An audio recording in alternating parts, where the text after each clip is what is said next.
Knowledge Products presents The Giants of Philosophy, Immanuel Kant, narrated by Charlton Heston. Part 6. We've heard Kant's explanation of sensibility. It's a sophisticated and powerful concept, but his discussion of the understanding is even more complicated than his discussion of sensibility. We're already familiar with some of his basic explanation. The categories of the understanding organize the raw material of intuition, which is presented in sensibility. The sum of the matter is this. The business of the senses is to intuit. That of the understanding is to think. But thinking is uniting representations in a consciousness. Kant also calls the categories by which the understanding thinks its pure concepts. All other concepts we use in thinking are derived from these pure concepts and shaped in accordance with them. As we've seen, the categories are the basic rules for understanding our experience. Our sensibility actively shapes intuitions in accordance with space and time. But Kant says the faculty of understanding even more forcefully shapes and creates our experience.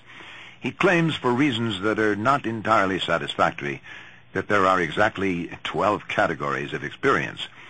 It's not really necessary to remember them, but for the record, unity, plurality, totality, reality, negation, limitation, substance, causality, reciprocity, possibility, impossibility, existence, non-existence, and finally, necessity, contingency. The important thing in Kant's richly complex discussions is once again not the detail, but in the larger theme he develops. We already know the first step in Kant's argument. He says intuitions without concepts are blind. Our knowledge is not made from pure, unorganized intuitions. Intuitions are nothing by themselves. In fact, pure intuitions exist only in the abstraction of Kant's theoretical analysis.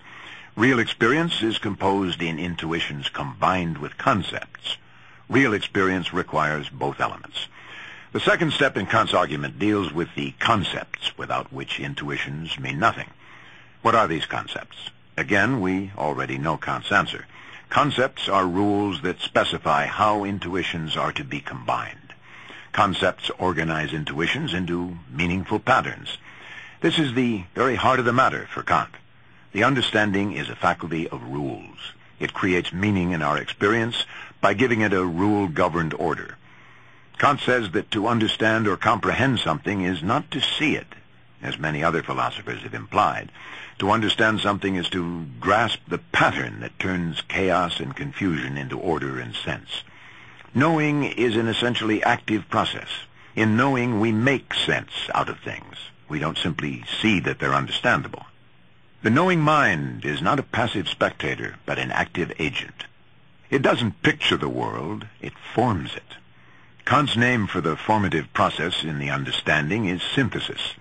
He introduces synthesis in explaining what happens to what he calls the manifold of intuition.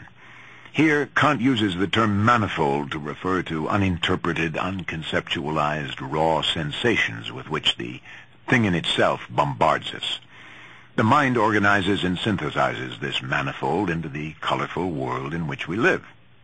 If this manifold is to be known, the spontaneity of our thought requires that it be gone through in a certain way, taken up and connected. This act I name synthesis. By synthesis, I understand the act of putting different representations together and of grasping what is manifold in them in one act of knowledge. The understanding goes through, takes up, and connects intuitions. The specific forms it uses to synthesize things, that is, the rules of synthesis, are called categories or pure concepts of the understanding. The act of synthesis orders and arranges the original intuitions received in our sensibility. Kant believes that the basic act of knowing involves putting together or creating unity. The truth of this view is suggested in our countless colloquial expressions that imply this point of view that Kant's worked out. We speak of making sense out of things, of collecting our thoughts, of grasping what others mean, of getting the point of what someone's saying. Many other common phrases convey the active element in understanding. We speak of solving problems, working out answers, figuring things out, looking into things. For Kant, these phrases capture the real nature of understanding. These figures of speech are much better than phrases that present knowing as just a sort of seeing or beholding that things are this way or that way. Kant finds it very difficult to explain the act of synthesis. This isn't really surprising. He's trying here to account for the origin of understanding itself. He wants to understand the act that forms the very shaping, sense-making rules of the understanding.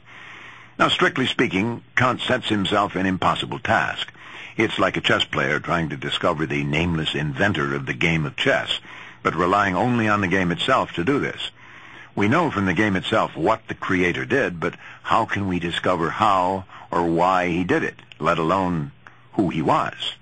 Although Kant can show what synthesis accomplishes, he really can't explain how this is done. Nevertheless, he attributes the act of synthesis to the faculty of imagination.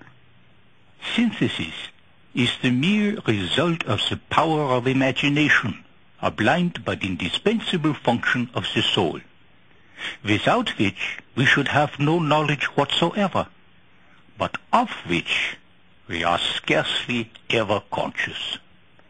Tracing synthesis to the imagination only emphasizes that the imagination's inherently creative. It doesn't explain very much. Kant acknowledges this in one of the most important and difficult passages of the Critique. Since I do not have self-intuition, which gives the determining in me, I am conscious only of the spontaneity of it, I cannot determine my existence as that of a self-active being. All that I can do is represent the spontaneity of my thought, that is, of the determination. In essence, Kant means that we can grasp consciously the fact that we are active, spontaneous beings, but we can't understand the nature of our activity. Kant's self-described follower, J.G. Fichte, himself an important figure in philosophy, put the point succinctly. What acting is can only be intuited, not evolved from concepts or communicated thereby.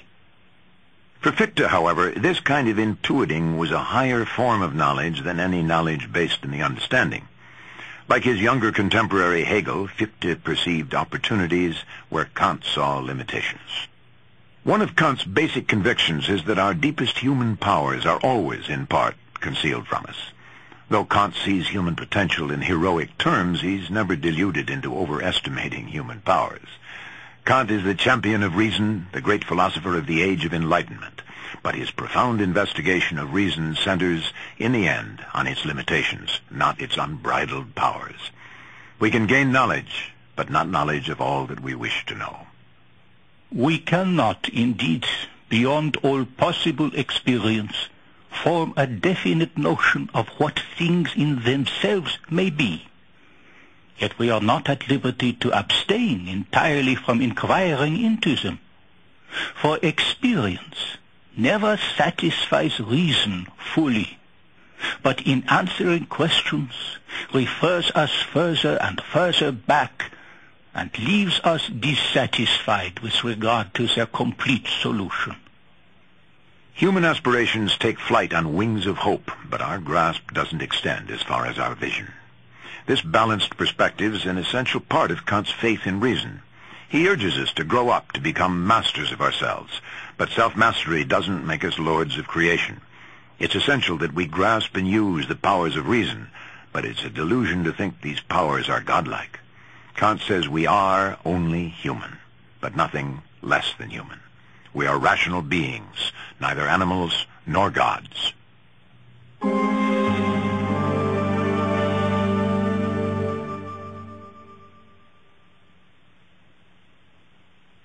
The limit on our self-knowledge is only one example of Kant's appreciation of the inherent limits of reason.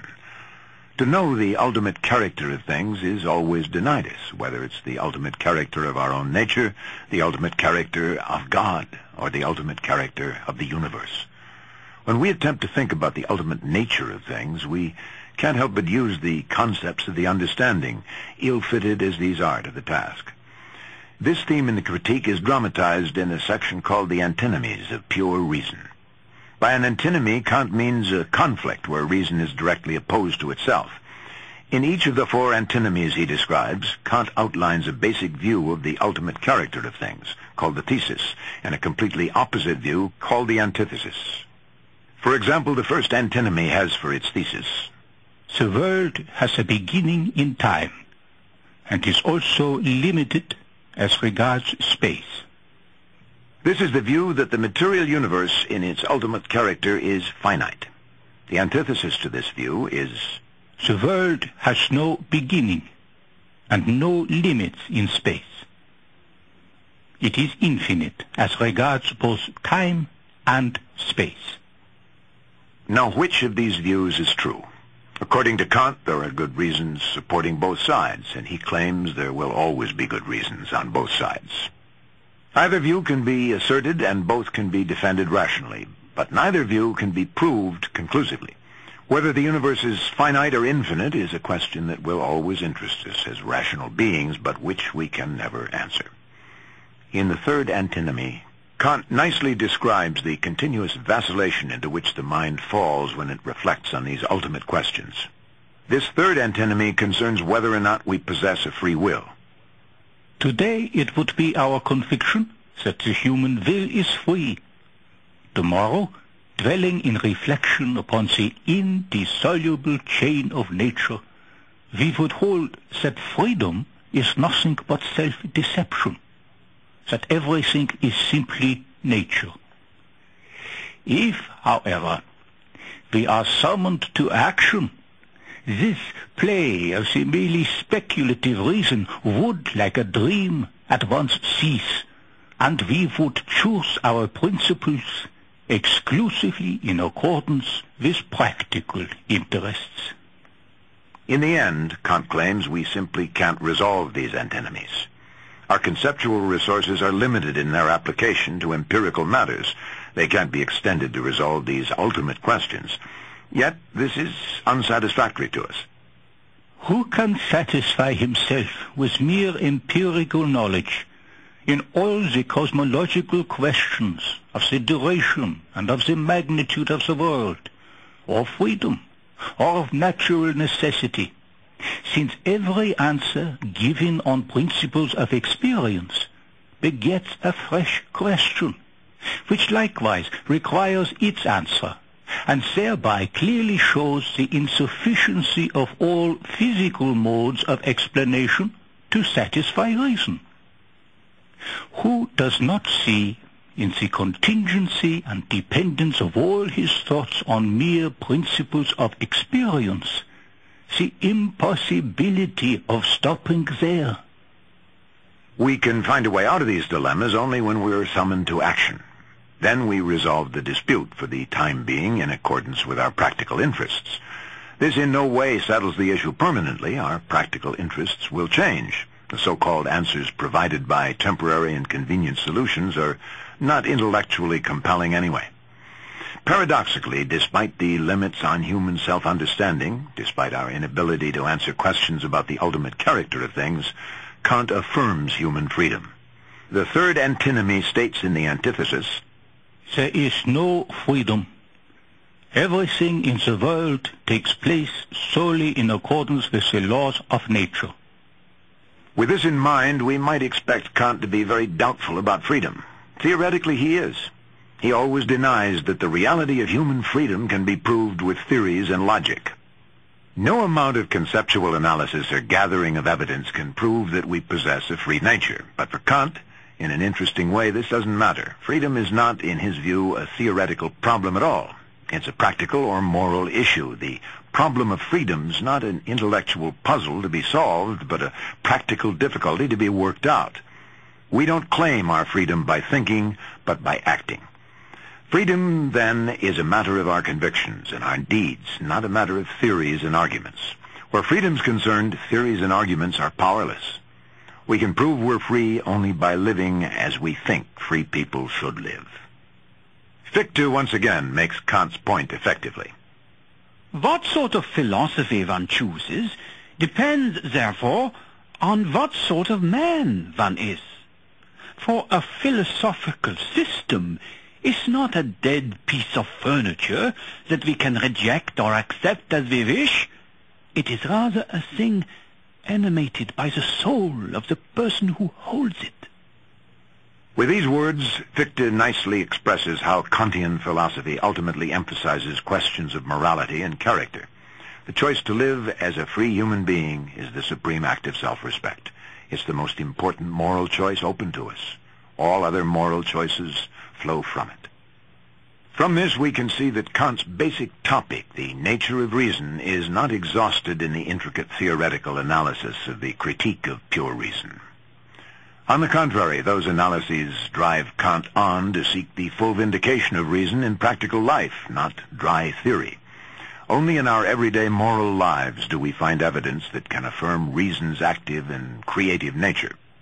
Kant addresses these broader issues in the other two major works of the critical philosophy, his books The Critique of Practical Reason and The Critique of Judgment. Before leaving Kant's theory of knowledge, let's take one last broad look. The ancient Stoic philosophers were in many ways typical of the whole pre-modern era of thought. They believed in fate, or providence. To them, and to most other ancient thinkers, everything happened according to a preordained plan. The task facing every human being was to live in accordance with this often mysterious plan. In this ancient view, where human fate is predetermined, our only choice in life is to accept or reject our fate. There's no possibility of changing it.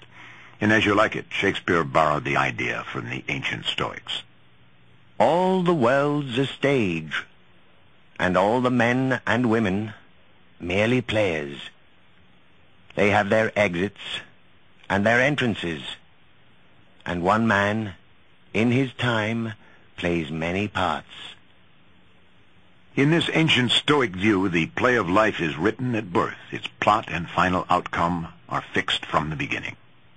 The modern view, brought to maturity in the Enlightenment, rejects this lifeless puppet's view of human existence. With the growth of knowledge achieved by modern science and its countless technological applications, we've come to believe that man is responsible for his own fate. Now we believe we have the means to redeem or destroy ourselves. Kant's philosophy is one of the most complete and balanced efforts to work out the implications of this modern view.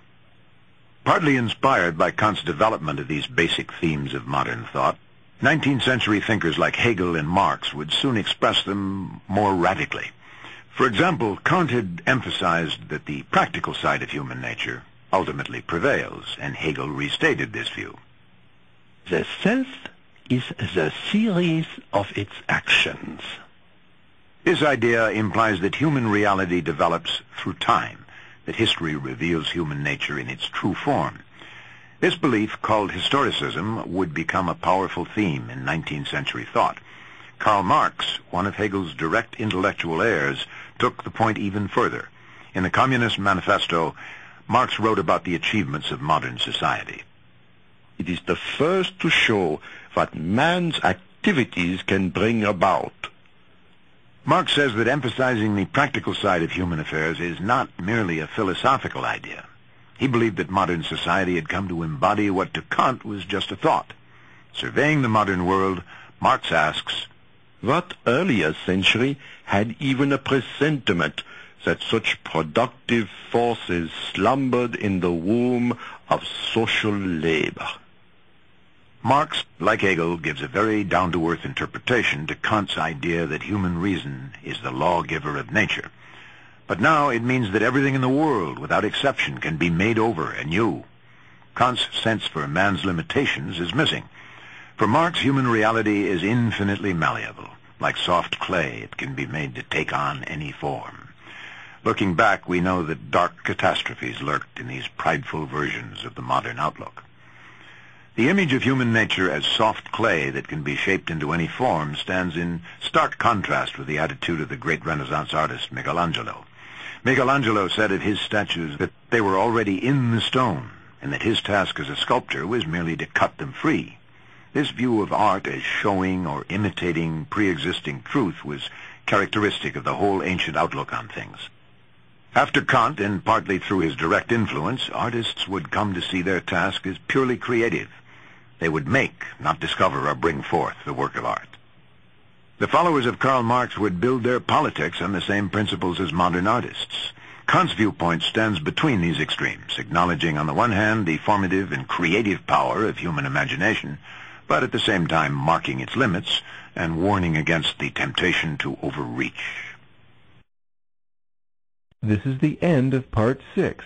Please download Part 7 to continue.